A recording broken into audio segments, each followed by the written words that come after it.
Praise the lord. ప్రభుతో ప్రతిదినం అనే యొక్క ఆడియో డివోషన్స్ ద్వారా మిమ్మల్ని కలుసుకున్నటకు నాకు చాలా సంతోషంగా ఉంది. ప్రియులారా, ప్రభు కృపను బట్టి బాగున్నారు కదూ. ఈరోజు అంశము దేవునికి ఇష్టమైన భక్తి.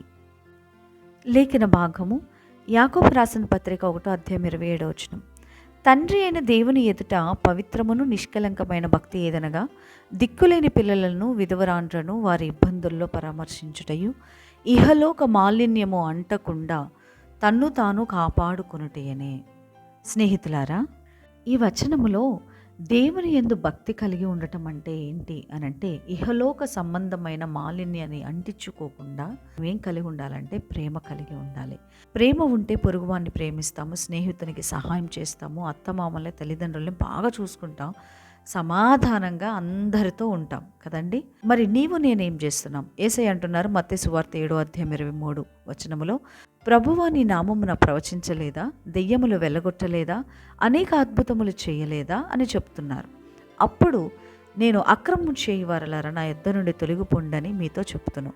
ఆలోచించుకో, దేవుడు చెప్పినట్టు చేయకుండా మీ సొంత భక్తి చేస్తే అక్రమం చేయువారలారా అంటే నీ ప్రార్థన, ఉపవాసము, భాషలు, ప్రవచనాలు ఇవన్నీ కూడా వ్యర్థమనే కదా అర్థం. అపోస్తలుడైన పౌలు గారు ఏమంటున్నారు? 1 కొరింథీయులకు రాసిన పత్రిక 13 మనుష్యుల భాషలతోనూ దేవదూతల భాషలతోనూ మాట్లాడినా, ప్రవచించే వరము కలిగిన, కొండలు పెకిలించే పరిపూర్ణమైన విశ్వాసము నీకు ఉన్నా, బీదల పోషణ కొరకు నా ఆస్తి అంతా ఇచ్చేసిన ప్రేమ లేనివాడనైతే నేను వ్యర్థుడను. యాకోబు పత్రిక 1:27 ప్రకారం, యెషయా 58 ప్రకారం కూడా బేదలకు సహాయం చేయడం, ఆపదల్లో ఉన్నవారికి సహాయం చేయడం, బందీఖానలో ఉన్న వారిని విడిపించడం చేస్తే భక్తి చేసినట్టేనా అని మీరు నన్ను ప్రశ్న వేయచ్చు. అలా అయితే మరి ప్రార్థన, ఉపవాసాలు వద్దంటారా అని అనుకోవచ్చు. ధర్మకార్యాలు చేస్తూనే వాటితో పాటు దేవునితో సత్సంబంధం కోసం, మన ఆత్మీయ అభివృద్ధి కోసము, మన అంతరంగ పురుషుడు బలపడేలాగా మనం ఏం చేయాలంటే ప్రార్థన చేయాలి, ఉపవాసం చేయాలి, వాక్ధ్యానం చేయాలి, భాషలు, సంఘ పరిచర్యలు పాల్గొనటం, క్రమం తప్పకుండా ఆరాధనకు హాజరవ్వడం చేయాలి. అప్పుడే దేవుడు నిన్ను బలా నమ్మకమైన మంచి దాసుడా, బలా నమ్మకమైన మంచి దాసురాలా అని పిలుస్తారు. యెషయా గ్రంథం 58 ఆలోచిస్తే, నీ వెలుగు వేకువ చుక్కలా ఉదయించును, స్వస్థత నీకు శీఘ్రముగా లభించును, యెహోవా నిన్ను తృప్తిపరచును, నిన్ను పోషించును అని చెప్తా ఉన్నారు.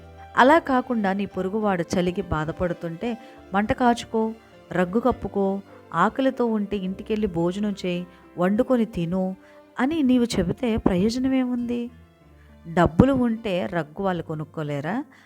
అన్నము వండుకోవడానికి సరిపడే ధనము ఉంటే వారు వండుకోలేరా? ఆరోగ్యం ఉంటే చేసుకోలేరా? స్నేహితులారా, ఒక్కసారి ఆలోచిద్దాం. అక్షరార్థమైన భక్తిగా మనది ఉంటుందా? వేషధారణ భక్తి చేస్తున్నామా? ప్రజలు మెచ్చుకోవాలని భక్తి చేస్తున్నామా? లేక నిజమైన భక్తి చేస్తున్నామా? నిజమైన భక్తి, నిష్కలంకమైన భక్తి ఏదనగా దిక్కులేని పిల్లలను, విధవరాండ్రను వారి ఇబ్బందుల్లో మనం ఏం చేయాలట? పరామర్శించాలి. దీనితో పాటు ప్రార్థన, ఉపవాసము, దేవునిలో అంటకట్టబడడం, ప్రార్థనలో, వాక్యములో అన్ని విధాలుగా ఎదుగుతూ ఆయనకి ఇష్టమైన భక్తి మనము చేయాలి. వేషధారణ వద్దు, అసూయలు, కలహాలు ఇవేమీ వద్దండి. దేవునికి నమ్మకంగా జీవిద్దాం. దేవుడు అట్టి కృపను మనందరికీ ఈరోజు దయచేయను గాక. ఆమేన్.